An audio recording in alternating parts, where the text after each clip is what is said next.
it's really hard to express the amount of gratitude that I have towards God for taking me from the girl who in her second menstrual cycle ever fainted due to the pain and had to go to the hospital and get ibuprofen for 800 milligrams prescribed. Then journeying through life with me and having me birth 4 children vaginally and non-medicated. Like, that's not supposed to be the same person. That wasn't supposed to be me. Only God could have walked me through that. Hello, it's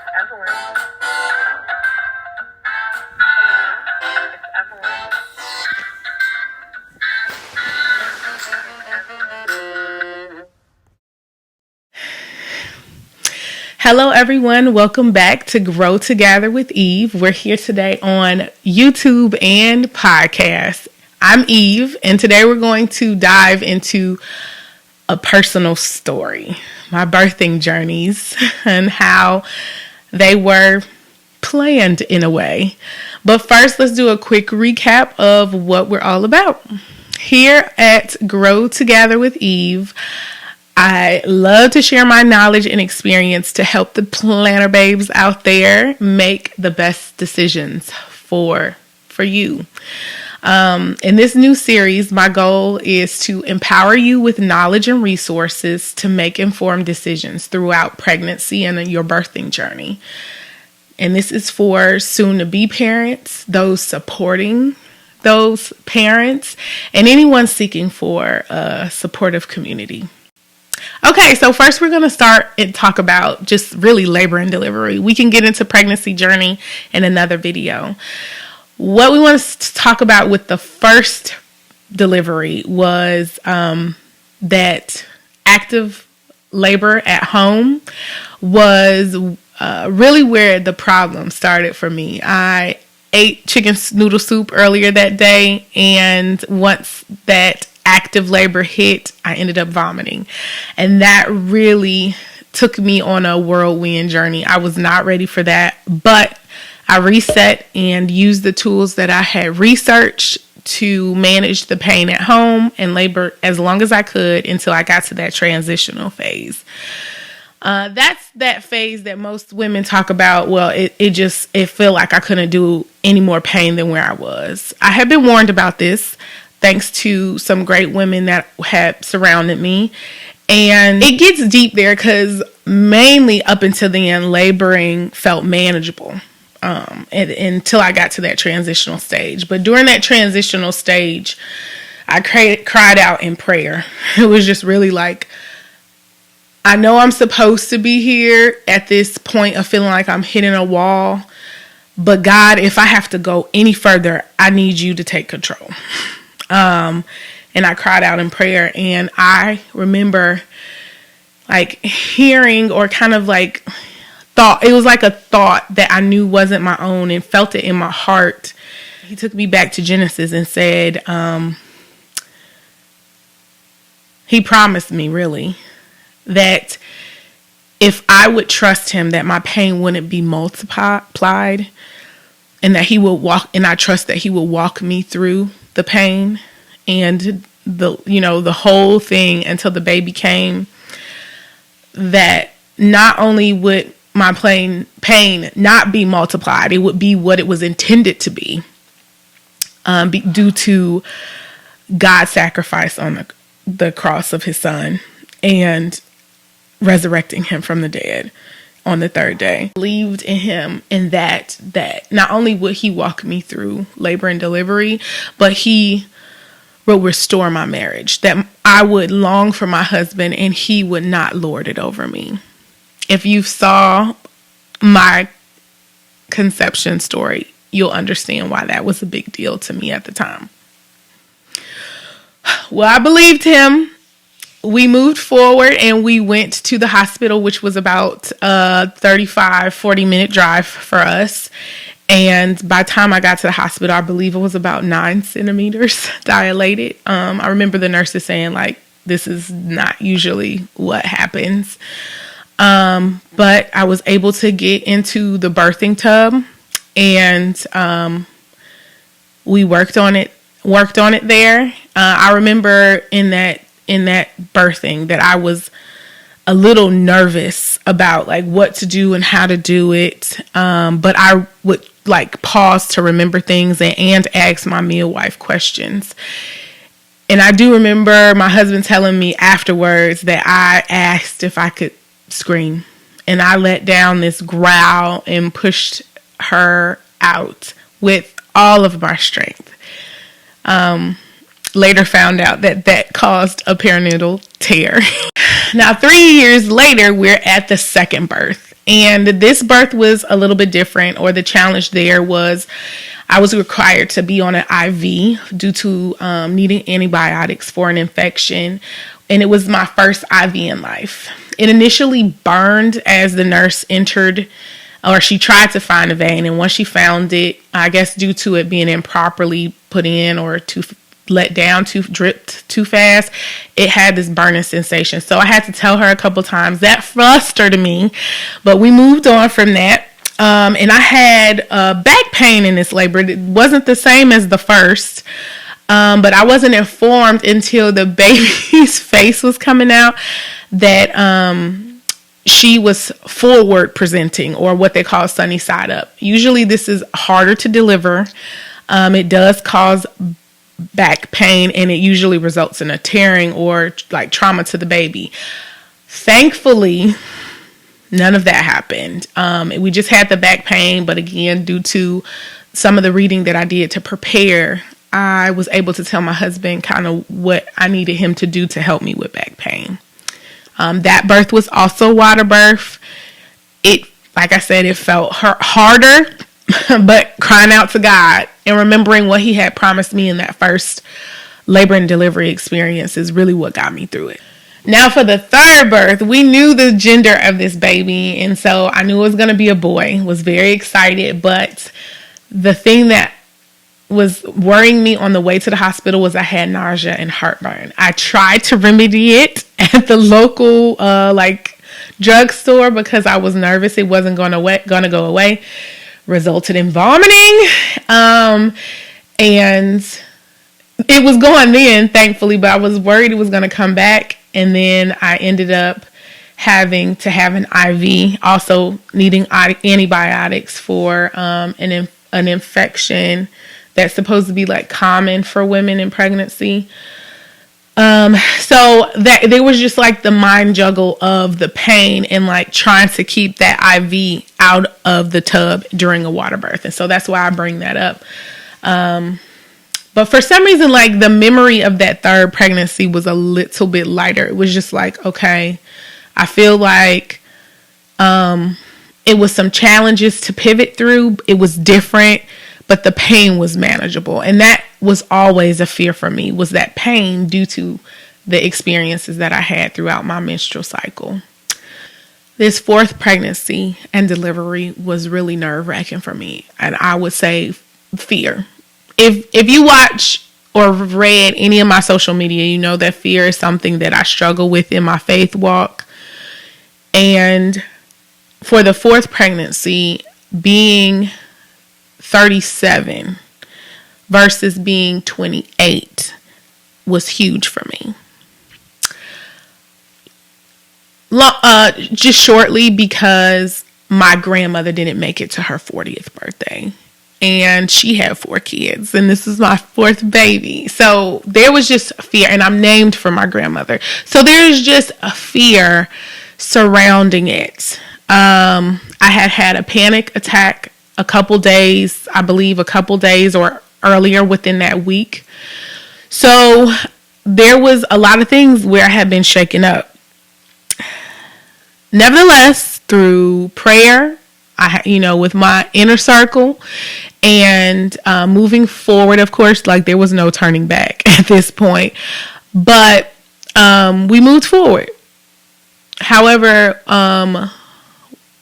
what mainly stands out for me was doubt in my ability again. And I really had that with each labor and delivery of like, can I manage this pain again? I'm getting older. My situations might be different. Family history of preeclampsia and high blood pressure, high cholesterol were concerns for me. And so I had that ruminating I think is the word, in the back of my mind. So we get to the phone call of letting the hospital know that we're on our way. And the nurse on call, after getting all the information she needed from me, proceeds to hang up the phone, but doesn't fully hit the disconnect. And I hear her, say to her team, she's not ready. That dismissive tone, it pinched me, right? So we make that long drive. This time we live in a new area, but it's still about a 40-minute drive. We get close. Doc asks to get some wings. And, he's my captain, my coach. So I was like, go ahead and get your wings, baby. Let me get some bread. I end up getting some bread. We get to the hospital and I'm like, okay, it's time to go in. We go in and, we get checked in and everything. They have me on the machine and she says, the nurse comes in and talking to the midwife. And then she goes, okay, I'm going to check you. Is that okay? I can check you and see how far along dilated you are. She checks me and she's like, oh, okay, you're about 6 centimeters. Okay. And then leaves the room. Shortly after, my water breaks while I'm on the table in the check-in room. My water had not broken the prior deliveries. However, this was a shock for me because I had never experienced that before. The water usually would break as the head was crowning.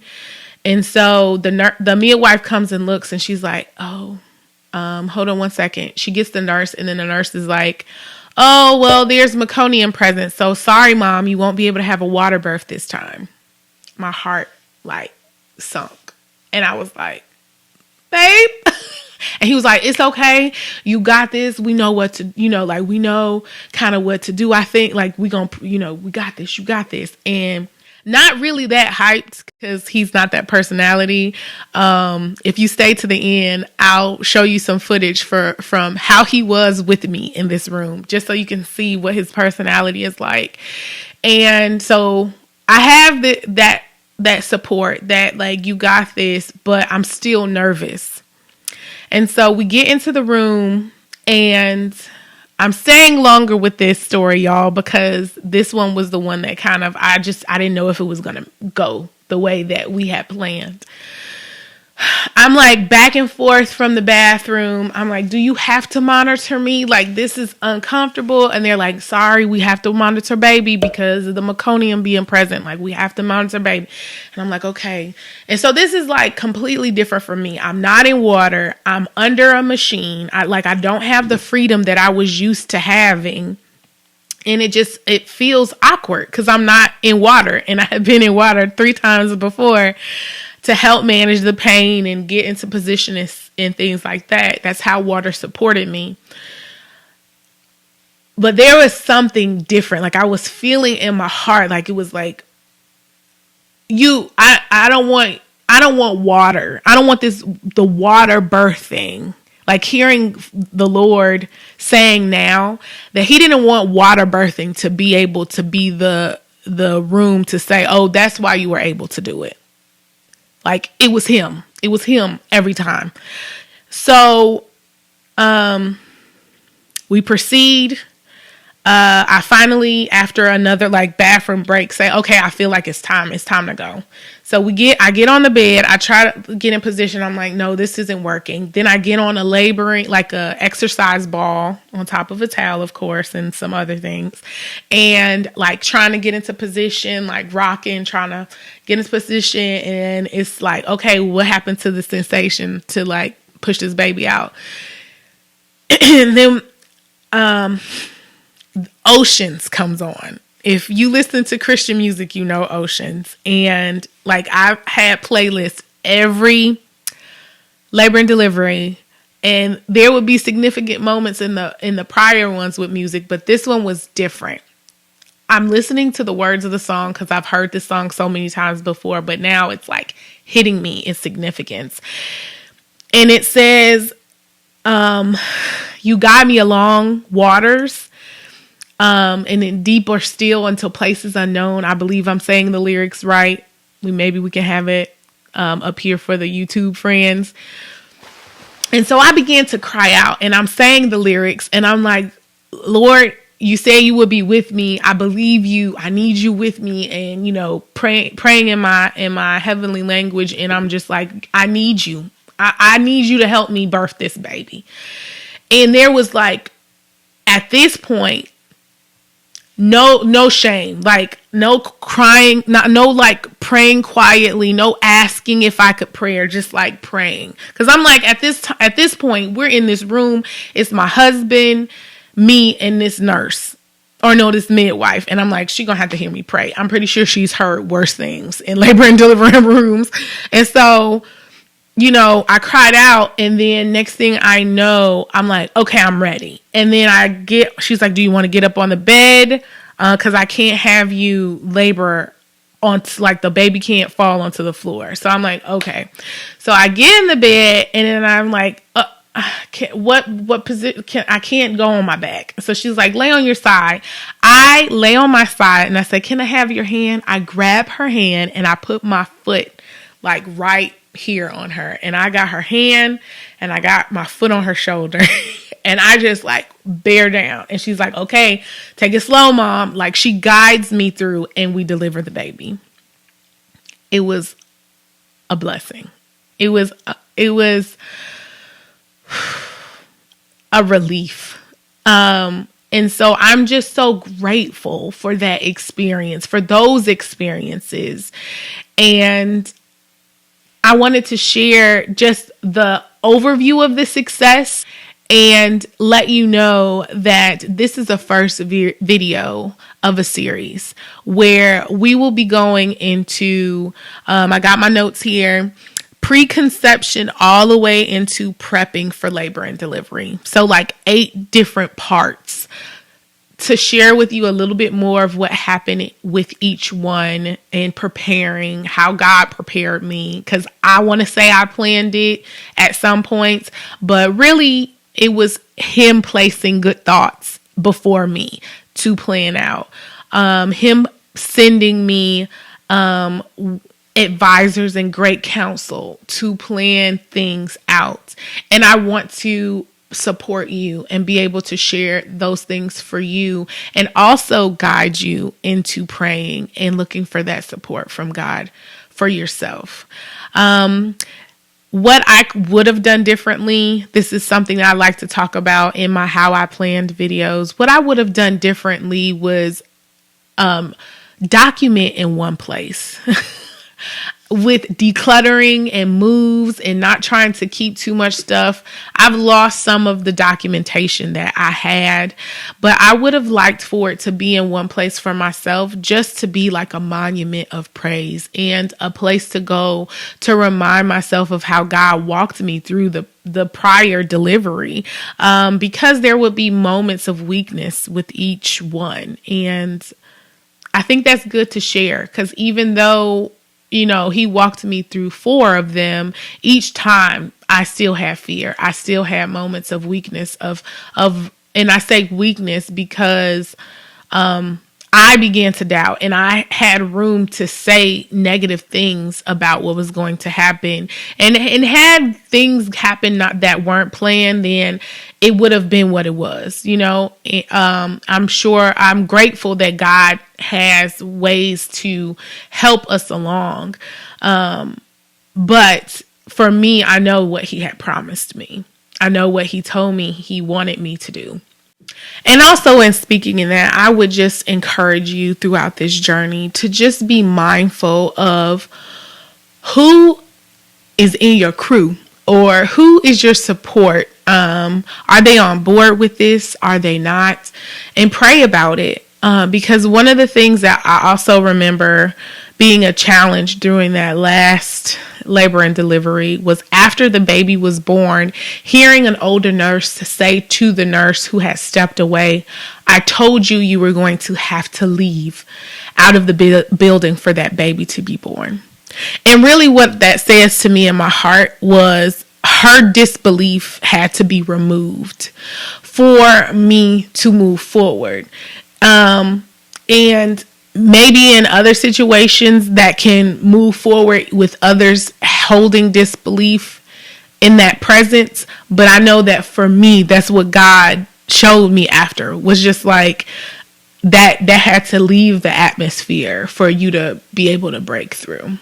So the tools that I want to let you know about, just overview with labor and delivery that prepared me for it, was one, a documentary called The Business of Being Born by Ricky Lake, and the other is a book called Birthing the Bradley Way. So I hope that you look forward to coming back.